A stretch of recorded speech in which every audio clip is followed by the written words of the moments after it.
Okay, good day everybody. Thank you very much for joining us. My name is Peter Llewellyn and I run the services at MedCommsNetworking.com, which are intended to provide services for people who work in and around medical communications, medical education, medical publishing across the globe. I run a variety of meetings of all sorts, but not everyone can come to the meetings. So at the moment I'm running some Zoom webinars with the hope that more people can get involved from more parts of the world. And today I'm delighted to have Steve Doyle with us. Steve's going to talk to us about how we should be setting up our LinkedIn profiles. So Steve, if I hand over to you for presentation, we'll then end up with a Q&A at the end for those of you online watching this. So Steve, over to you. Okay, great. Thanks very much, Peter. I'm just going to share my slides with you all. Thanks very much for the invitation to appear today, and thanks for everyone who's turned up to listen. What I'll be talking to you all about today is 8 key tips for your LinkedIn profile and one thing that you must avoid. But a little bit about me first.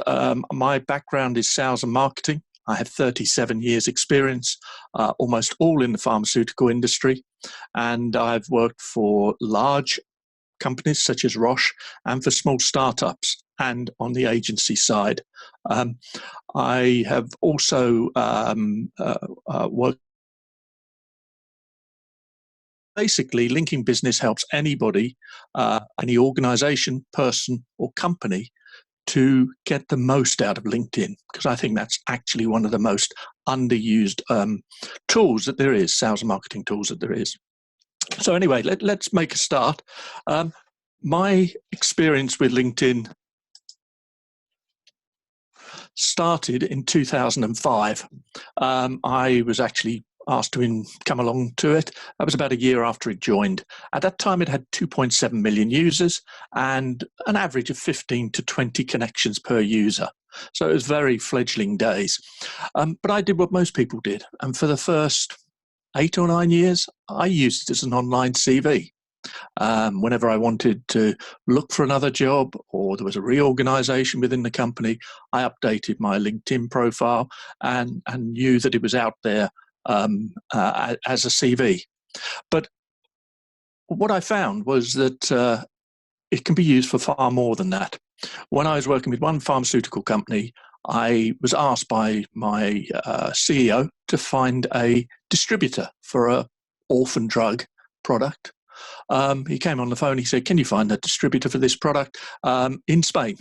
I don't speak Spanish. I didn't know the Spanish industry at all well. I didn't have an extensive international network, and I certainly didn't have an international network in Spain. So I used LinkedIn. I identified companies that had orphan drugs that were active in that area. I found their business development managers and directors through LinkedIn. And I approached them, connected with them, started a conversation, and to cut a long story short, we actually signed a multi-million euro contract over 3 years based on LinkedIn connections. And that's when my thoughts about LinkedIn changed from being merely an online CV to a powerful tool. And that's what I want to talk to you about today and hopefully show you some of the ways to make it. Having said that, I've given you a good story about why you should bother, but what are the reasons for using LinkedIn? Well, first of all, you've got some very, very large numbers involved in LinkedIn. You've got nearly 600 million registered users of LinkedIn. It's the world's largest online professional networking platform. It grows at a rate of 2 members per second, which is phenomenal. Also, there are about 25 million users in the UK. So used properly, it can be a powerful marketing tool to help you find, connect and engage with your ideal connections and to generate leads if that's particularly what you want to do.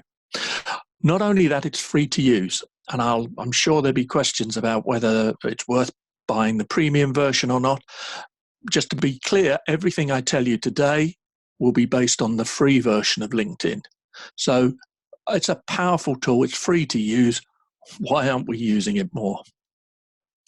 But you could say, well, lots of people use all sorts of media. It doesn't necessarily mean I want to use it. It's when you look at some of these figures that the use of LinkedIn becomes I would say, imperative for any business-to-business company. 50% of traffic to B2B websites and blogs from social media comes from LinkedIn. Now, what that means is you get more traffic from LinkedIn than Instagram, Twitter, Facebook, everything else put together. Now, that's a phenomenal amount of potential traffic to your websites and your blogs. Lots of B2B marketeers view LinkedIn as very effective when they're using it for lead generation. But what I point out is the bottom 2 points there. 50% of B2B users use LinkedIn to make a decision. So frankly, it doesn't really matter if you think LinkedIn is the spawn of the devil, you don't want to get involved. Your customers are there and they are making decisions based on what they see on LinkedIn. So if you don't have a profile or a company page that shows you in a good light that they can find, you potentially will be missing out on 50% of B2B buyers. And is that important? Do they believe what they see on LinkedIn? Well, the vast majority of professionals, when asked, do. The figure of 71% believing LinkedIn to be trustworthy compares remarkably with figures for Facebook and, God help us, something like Twitter, which is much, much lower. So I hope in those 2 slides, both the size of LinkedIn and the importance of it has come over. Let's get going on LinkedIn itself and on your profile, which is what you really want to know. There are 2 elements to your use of LinkedIn. The first is your profile. That's what everyone focuses on. It's what people see. Now, your profile should get you found. It should give value to the people reading it, and it should provide credibility. Those are the things you need to focus on your profile. There's another side of this entirely, which is your communication strategy. That's knowing who you want to contact and how to find, connect, and engage with them. Now, unfortunately, in 25 minutes today, I'm not going to have a chance to go into that in any depth, but that is an important thing to bear in mind. Once you've got your profile right, you need to start being proactive in your use of LinkedIn.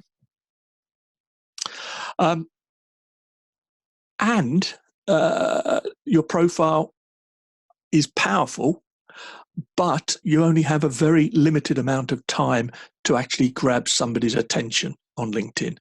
The average profile is looked at for 10 seconds. That's if you're found by the search engines. So you have 10 seconds and basically what is on the right of the screen there to actually generate enough interest so that people will invest extra time looking at your profile in more depth. So hopefully some of the things I'm going to talk about today will show you how to make sure that happens. So let's move on to the first tip, if you like. And that first tip is actually nothing to do with LinkedIn. It's a basic marketing concept. You'd all have seen pictures like these, I'm sure. Basically, the picture on the left, some people see an old lady. You can see there with her nose, her mouth and her chin, an eyelash there, another eye there. Or a young woman looking at the jawbone there, looking in profile, looking away from you. On this one, most people see a mouse or a rat. It normally takes a little bit of time for them also to see a head, 2 eyes, nose, and a collar line and a bald head. Now, why am I bothering telling you about optical illusions? Well, this illustrates a really important point for LinkedIn. And as I actually said, anything you're doing, you really must remember that your profile can be looked at in the same way. It can be looked at from your point of view, where you want to tell everybody about how good you are and how wonderful the work is you do, how many awards you've won. And that's useful to you. But what's in it for the individual who's reading it? People who come to your profile don't come to hear how wonderful you are. They have a problem that they want to solve. So whenever you write anything on LinkedIn, on your profile, the question you should be asking yourself is, what is in it for them? Them being the people who are going to write, who are going to contact you. They have a problem they want to solve. Make sure that you're addressing their problem rather than telling people how wonderful what you do is. You also need to grab attention. and there's a very easy way to do that. First of all, make sure you have a photograph on your profile. Now, I hear lots of excuses for not having a photograph. The most overwhelming one for having a photograph is that you're 30 times more likely to be connected with if you have a photo than if you don't. People are about 10 times, 8 to 14 times more likely to look at your profile. It's not really surprising. We always say people want to do business with people, so they want to see who they're doing business with or who they're connecting with or who they're going to be talking to. Absolutely vital. But it's also important that it's done right. Simple, you would imagine, in focus, well lit, head and shoulder shot, no distracting background. All of that would seem to be simple, and that's what you should go for.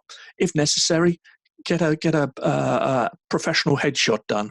It doesn't cost very much. In fact, in some marketing expos and meetings I go to, there's companies that actually do free headshots for you then and there. So get one done. It's very easy to say what you should do. It's also very easy to get it wrong.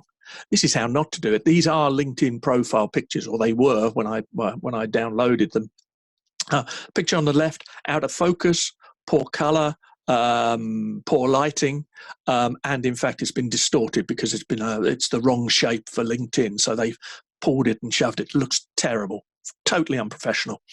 The second one is a full body shot. It's not a good idea to use that because, in fact, you can't see the person's face. And in fact, this particular one, somebody said the other day, that looks really weird. It looks as if she's just beheaded somebody and is holding up a head to show it off. The point is, it's not something that people are going to think is totally professional, and the same goes for the two on the right. Obviously, somebody showing what a fungi is, and another one making some sort of point. I don't know what. People want to see you. People want to do business with people. So, photos of you with the kids, the pets, outside the tent at Glastonbury. I had a solicitor who had that as their LinkedIn profile page. Pictures of you climbing a mountain, they're great for Facebook, absolutely fine for Facebook, but not for LinkedIn. LinkedIn is your professional profile. Make sure that your photograph on LinkedIn reflects that. Make it easy to contact you. I am amazed at the number of people who under contact information, and incidentally, in the last week or so, this contact information has moved to the left on LinkedIn, which means I'm going to have to redo all my slides, but there you go. The people don't fill in the contact information. I had 3 photographers I wanted to contact on LinkedIn. I wanted to give them some business. I went into 3 on LinkedIn. 2 of them had no phone number. 1 of them did. You can guess who got the business. So fill out all your contact information. You can fill in up to 3 websites there, or more interestingly, 3 personalized individual web page opportunities. Make sure that your telephone number and email address is there. But remember, only first and second line connections can see your contact information there. So if you really want to be open to everyone, those you're connected to or not connected to, it is important that you actually add your phone number or a generic email address to the about or summary section, which we'll come on to in a moment. Another way of standing out instantly is to have have a banner added to your profile. It increases the amount of personal branding. Now, personally, I don't know how to technically develop a banner, but there are dozens of people who can do that. If you go to a site like Fiverr or People by the Hour, they can produce a banner for you very, very quickly to your specifications for a minimal amount of money. And it does really make you stand out from everybody who has the simple blue-white background. Instantly, my particular banner tells people what I do, tells them my business name. So then I can focus on how I can help them. The next part is a part that's generally overlooked. This is called your headline. Sits immediately under your name. And actually, it's one of the most important parts of your profile, your initial profile. And I'm amazed the vast majority of people simply put a job title in there. So they'll have product manager or medical writer or something of that nature in there. You've got 130 characters there to actually fill in and tell people what you do. So you can see there, I could say company director at Linking Business. I know that nobody is going to look for that. And this section is one of the first sections that the LinkedIn search engines look at when they're trying to answer a query.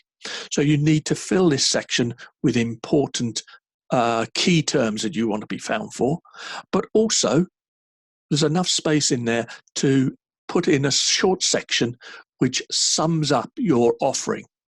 Generate leads by using LinkedIn effectively. That's what I do. And I want people to see that immediately. Not only is it what I do, but it's phrased in a way of what's in it for them. They need leads. I can show them how to do it by using LinkedIn effectively. The way you lay it out is important there, and there's some comments there. Use capitals, use the sort of spaces I've got there. If you want to use those spaces, they're not available on LinkedIn, but go onto my profile and copy and paste them into yours. It gives a good way of breaking things down and making the whole thing much easier to view. But why is it important, the headline? Well, the headline goes everywhere there is on LinkedIn. Everywhere you go, you'll find your headline comes behind you. Here's the results from a LinkedIn search, using just a LinkedIn search. And I did it just on Steve Doyle's because it's an easy way of showing how the profile I have describes exactly what I do, whereas many of the others are just simply job descriptions. And that is important. It becomes even more important, actually, when you're talking about Google. LinkedIn and Google have a very close operating process. So if you score well on LinkedIn, you're likely to get a high ranking when people search for you on Google. And there you can see on the right, Steve Doyle, LinkedIn. Immediately my LinkedIn trainer comes up, but look what's underneath it. My profile. So it's getting what I do and how I help people onto the first line of first page of Google, which has got to be a great thing. Okay, you're still in your first 10 seconds of somebody looking at your profile. You've got your banner, you've got your headline, you've got your contact details there. Hopefully it's going well. What you now need to do is make sure that people want more information. And this comes down to the next section, which I've got outlined, which is, I always call the summary. It's recently been renamed to About. And in fact, it's quite a large section. There's over 2,000 characters you can have there, which you can expand what you do and how you help people. But the first 3 lines are all that is shown when somebody looks at your profile initially. Those first 3 lines have to be dedicated at getting people to press on here, show more, because that opens up the whole of that section, the whole of the summary section, and enables them to go into depth. So don't write that you've been a medical writer for 10, 15, 20 years, whatever. Everybody's going to be doing that. What I've done, as you see is not even mention that I'm a LinkedIn trainer and coach. I've phrased it in the terms of what's in it for them. So I've said business not growing as you would like, need to find, connect, engage with new customers. Are you using LinkedIn effectively? And I've done it as questions. So hopefully I like to think of them looking at that, reading it and saying, no, maybe my business isn't doing as well as I need it to. And I do need new customers. I need new contacts. I need new suppliers. Am I using LinkedIn effectively? Well, I've had a LinkedIn profile, but I don't know what to do with it. So hopefully I'm phrasing my offerings in a way that people will say, okay, let's look at this in a bit more depth and find out more about what Steve has to say. Remember, when they open it up, there are 2,000 characters. Use them all. Even at the bottom, if you have a whole series of terms that you want to be found for from a search point of view. The search engines, I said, look at the headline first. They then heavily weight what you've written in your summary in terms of where you fit on any search returns. But do remember, it's not a summary about you, but a summary of what you can do for your customers. Make it warm, welcoming. You can see after those first 3 lines, I say, thanks for reading my summary. It becomes more conversational. And you can add some personal facts if you like. I tend not to, but I know lots of people who do write a little bit about themselves at the bottom. But the summary section is really important. And I'm amazed at how many people either only have a few words in their summary section or don't even fill one out. When I joined, you had to fill out your summary section in order to start a profile. Now people don't even know the summary section exists, and it really leads to difficulty in terms of being found and really effectively using your profile. The other thing you should do is use files to add more value to your profile. Again, not lots of people don't realize that you can upload PowerPoint presentations, PDFs, audio files, video files, Word documents to your LinkedIn profile. And I'll show you a little bit about that in the next slide. Video is really powerful on LinkedIn. You may hate having your video done. You may not like appearing on it. But in fact, again, it's all about the search terms, search engines, and they prioritize video over written content nowadays. I've mentioned a lead magnet there. Give some information away free to people to get them involved in starting a conversation with you.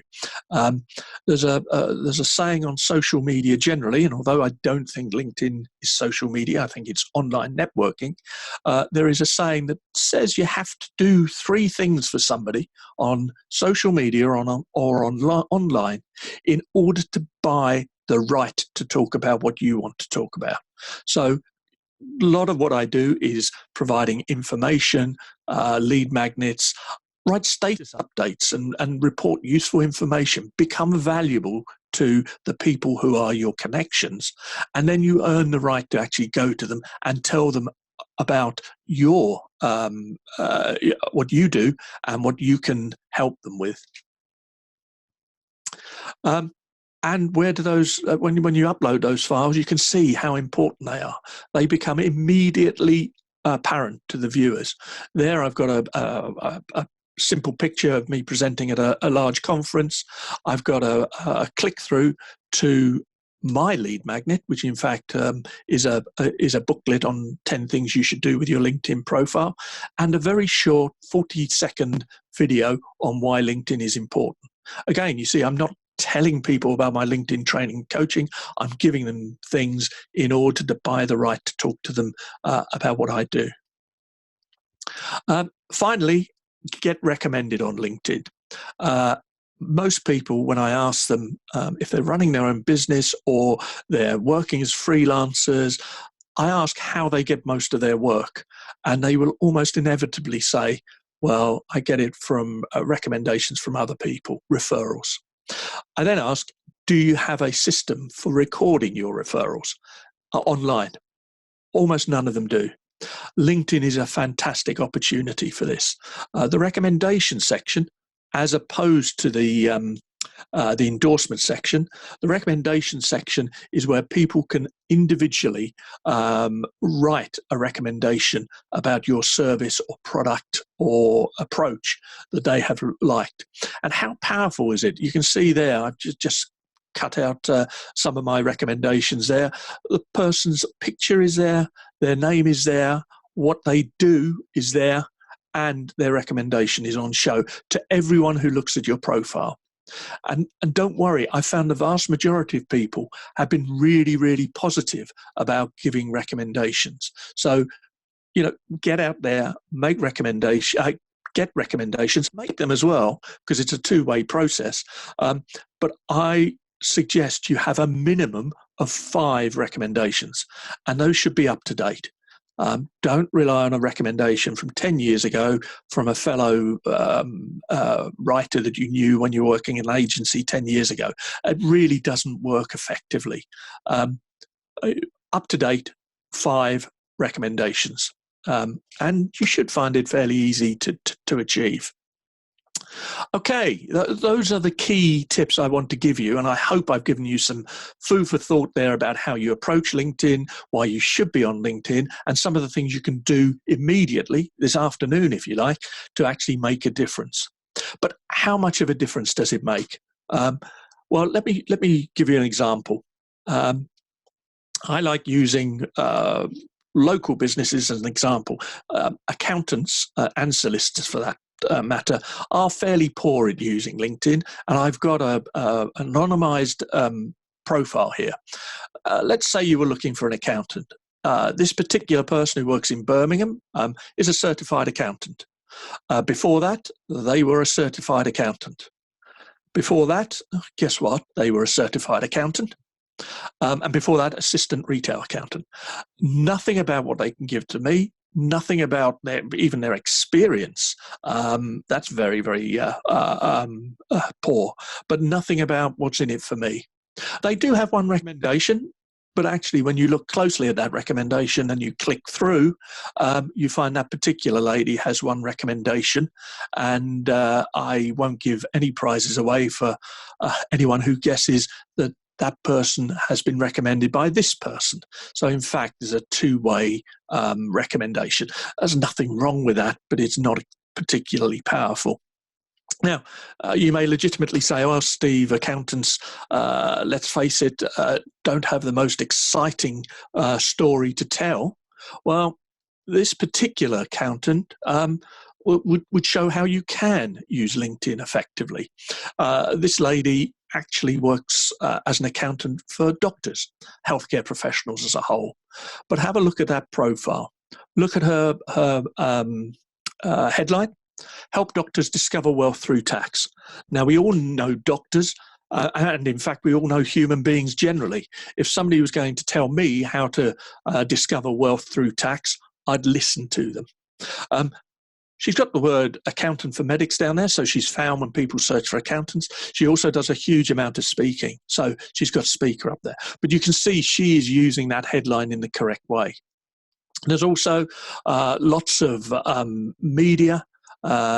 I think she's up to a limit on the amount of media, but she's got videos, she's got audio files, she's got forms for people to download, huge amount of information being given away.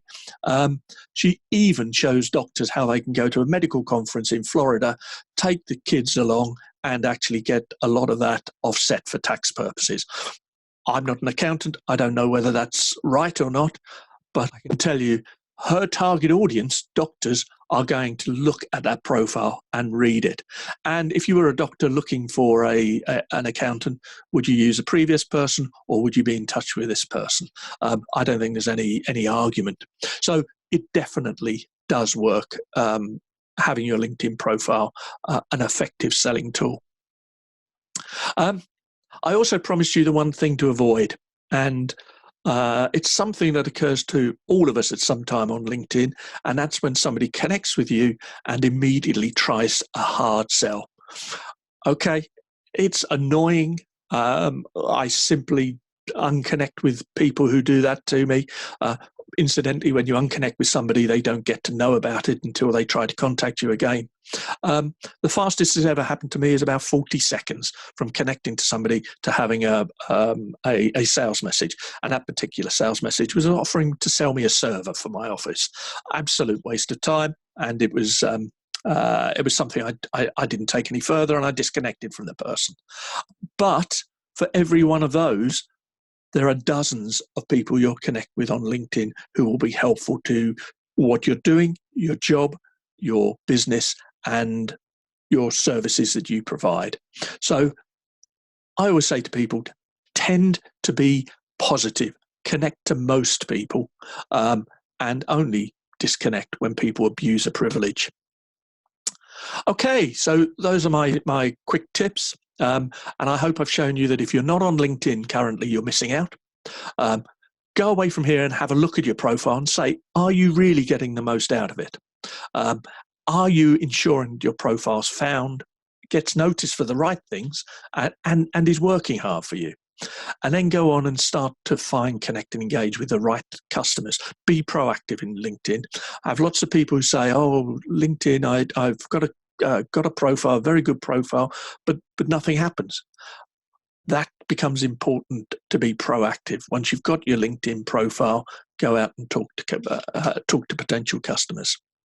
And to help you out with this, I've actually mentioned my lead magnet.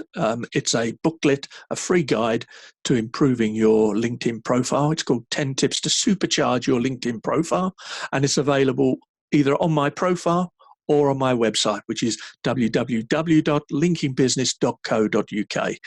I really suggest you download that, implement some of those changes that I suggest in there, and if you do, I hope it's useful to you. Okay, thanks for listening. Those are my contact details. Peter, I'll hand back to you now. Okay, thank you very much, Steve. And that was very comprehensive. Thank you very much. We can lose those slides. Thank you very much. So those of you listening, we're going to have a little quick Q&A session here for 10 minutes or so. Just to remind you, there's a couple of ways of doing that. At the bottom of your window, you should have a chat button and a Q&A button, which will call up a couple of text boxes. So text in your questions, your observations, your comments, and we'll feed those into the conversation. I think I'm just going to say one thing with LinkedIn, I think, and the sort of topic we're talking about, we could go off in a number of different directions, like your strategy, communication strategy, and so on, like you mentioned. I think for today, if we can just keep the questions to the profile as much as possible and focus on that aspect of things. So, as I say, thank you very much, Steve. I'd just like to throw one question at you, or ask for an observation, really. You've lots of benefits of going on LinkedIn, which you've laid out there. But I don't know about you, but I do find there's a small percentage of people who really just resolutely don't want to get involved in LinkedIn. I'm not quite sure I quite understand it myself. But I just wondered, from the sort of workshops, the observations you make of the people that you come into contact with, whether you've got any thoughts on what it is at the end of the day with those people who just do not want to get involved in LinkedIn. What is it that's stopping them, do you think? I think it's a very small number, I have to say, certainly amongst the groups I'm talking to, but let's face it, they're talking to me because they're interested in LinkedIn. So it's a self-selecting group. Interesting enough, I find it much slower uptake when I go into public services, schools, councils, things like that. There's a lower uptake there. That may just be awareness of the importance of taking a business approach. I don't know. Yes, there are downsides. I'll be upfront. There are downsides of LinkedIn. People do get recruiters through to them, but often that's because they've got a CV on their front page of their LinkedIn profile.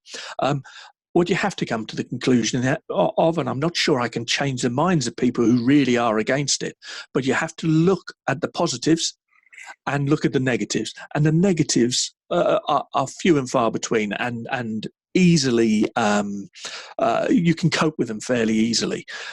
Is it worth stopping using something because of some small reasons why you don't want to, and miss out on the huge opportunities that LinkedIn does provide?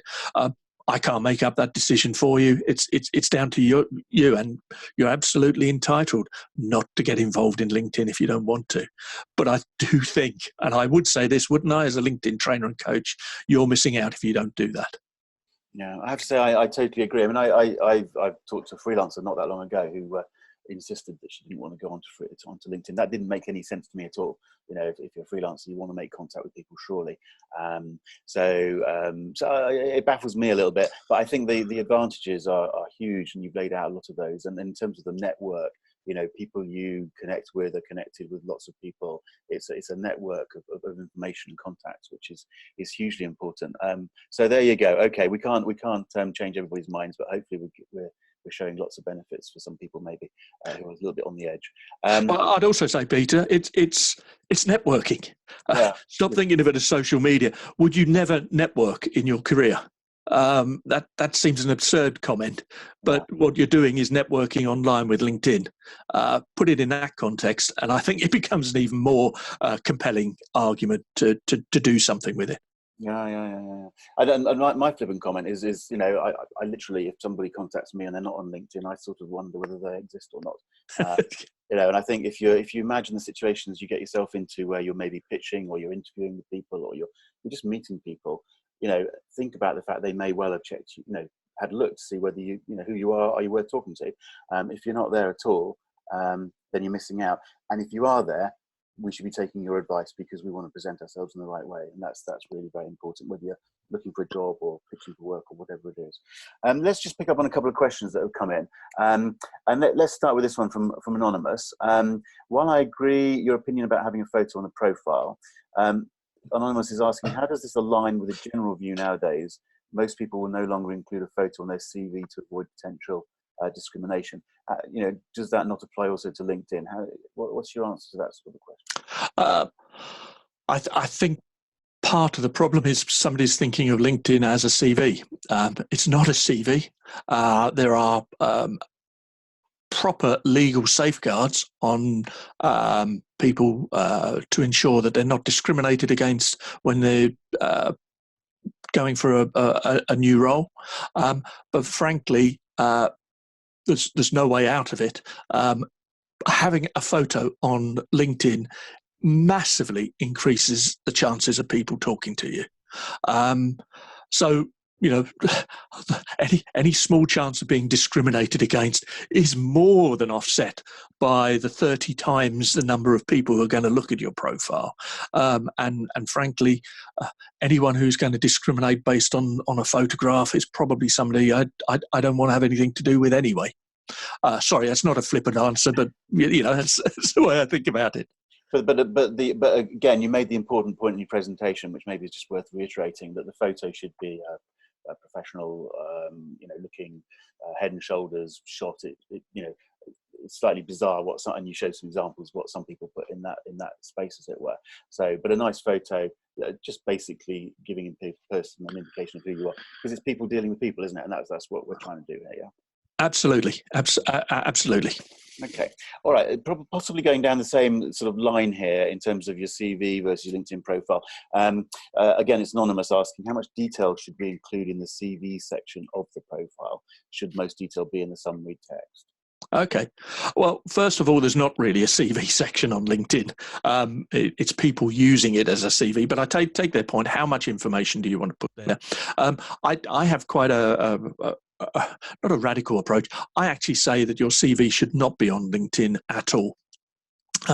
If you want it available to people, I suggest you go along to one of the free website providers such as Weebly or Wix, where you can get a single page to upload your CV, makes it look very professional, and you can password protect it.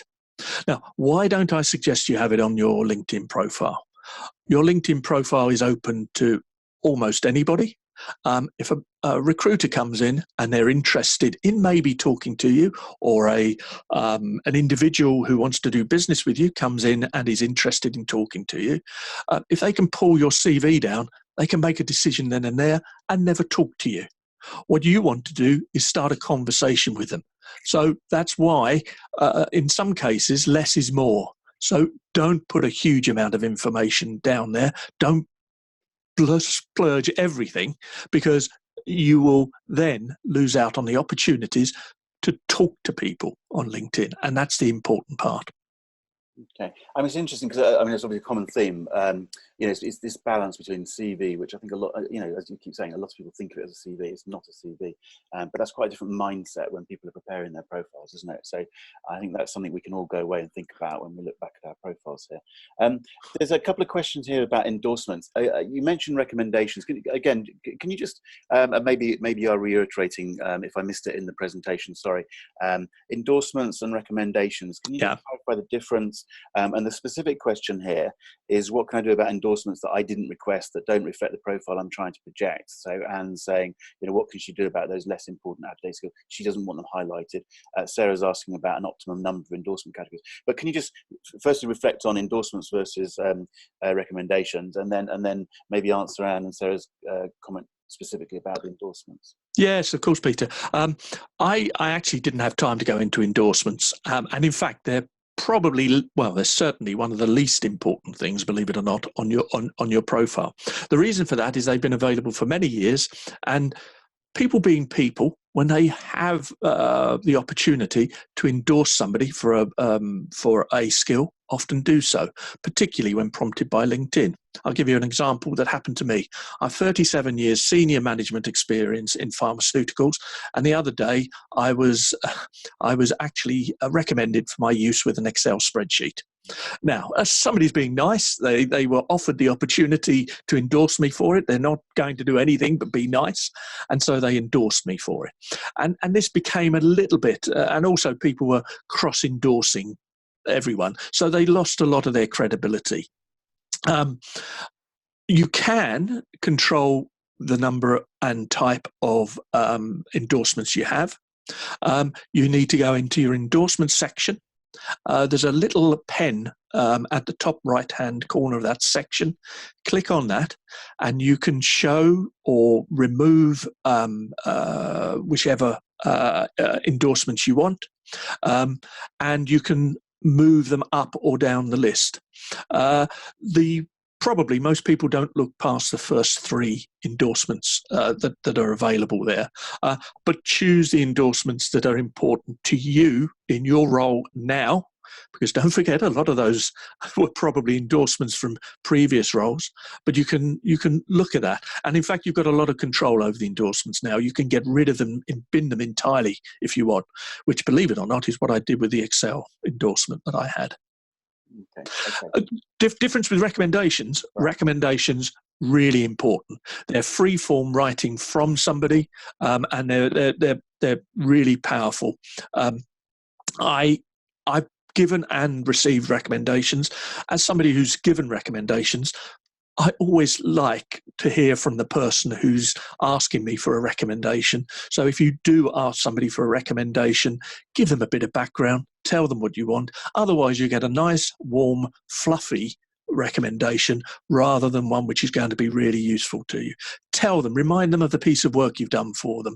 Tell them how good it was. Tell them how many copies were produced or how many views they got, how you managed to convert a really complicated story into an easy to understand process. So give them a push or a bit of advice on what you want. And I know when I've done recommendations for other people, it's a godsend, because then I can write around what they need, and I know I'm giving them what they need. Excellent. Okay, thanks. That's covered those. There's a question here, again, it's anonymous, asking about curating contacts, which I think probably picks up on or follows an earlier bit of the conversation. But basically what anonymous is saying is, should you curate your contacts? Is it worth removing people, e.g. recruiters again, who you don't necessarily want to interact with, or is it basically a question of having the most contacts possible? Yeah, it's quality over quantity almost every time, but quantity is still important. The way LinkedIn works, and when you come to use it proactively, it depends on how many connections you have. It's not necessarily those individual connections, but it's the connections that those people have. You then are increasing your search pool in terms of finding the people you want. So I always tell people, think when you get rid of one first line connection, you're getting rid of approximately 750 second line connections, and multiply that up for third level connections. So is it really worth getting rid of that person? If it is, fine. Unfortunately, I had a client a couple of months ago who came in and asked me for some advice. He'd already taken what he thought was good advice, and he'd reduced the number of connections he had from 1,500 down to 500. He'd curated, and I had to tell him how it worked, and he was not exactly distraught, but it wasn't a good thing to do. So no, generally quality over quantity, but quantity is important. Okay, thank you very much. Just one final question, which I'd like to just put to you, because it's a sort of an obvious one that occurs to me. We've been talking, and you made the point right to begin with, that what you've been talking about is the sort of free service, yeah? Yeah. My hands are up. I haven't touched the premium service. But what, just to summarise for the people who are bound to be asking the question, what is there a benefit? Is there a real benefit to going to premium service? Can you just summarise what people might want to think about that? Yeah, sure. There are some benefits of the paid-for version. I have the paid-for version, but you would expect that in the role that I have. All of what I've told you today, you can do on LinkedIn free version. Where it becomes more difficult is when you use it extensively for the things I've said, because LinkedIn actually have a limit to the number of searches you can do in a month, the number of connections you can make in the month, and even the number of profiles you're allowed to view in a month. Now, none of you may have come up to that limit yet, because probably you're not using LinkedIn extensively. But when you do, you get a message up, and this isn't the one you can upgrade. It is a very clear message. You have reached what they call your commercial limit. Now, you have two options there. Either, if you want to carry on using it in that way, you have to upgrade, or you can wait until the first of the month when everything resets and you set off again. But frankly, if 2 or 3 months you're hitting your commercial limit after a couple of weeks, you're probably using it enough in order to pay for the paid-for version. And a hint, if you're actually buying the paid-for version, don't pay for a year at a time. Pay on a monthly basis. You pay 10, 15% more, but that gives you the out at the end of every month to drop it. So you can go and use all the facilities for a month, and then 3 months without it, go back to the free version. So, there's a way there of balancing it out. However, I do think most people who use it extensively and use it well will probably end up needing to use the paid-for version at some stage. Okay. It's very much a question of how extensively you use it, and the majority of people probably just don't use it that extensively to see that. No, that's right. Okay. All right. Look, I've got one eye on the clock, and we are running on a little bit there. So what I'd like to do is draw the formal session to a halt now. Those of you watching online, I'd just like to say don't run away, because Steve and I have to sit here and carry on answering some questions and so on. But for the purpose of the recording, I'd just like to say a huge thank you to Steve. I think that was a really comprehensive and very, very useful presentation. So Steve, can you and I just sort of give a wave and say goodbye? Yeah. And I'll stop the recording now. Thanks very much, Peter. Thanks everyone for listening. Cheers.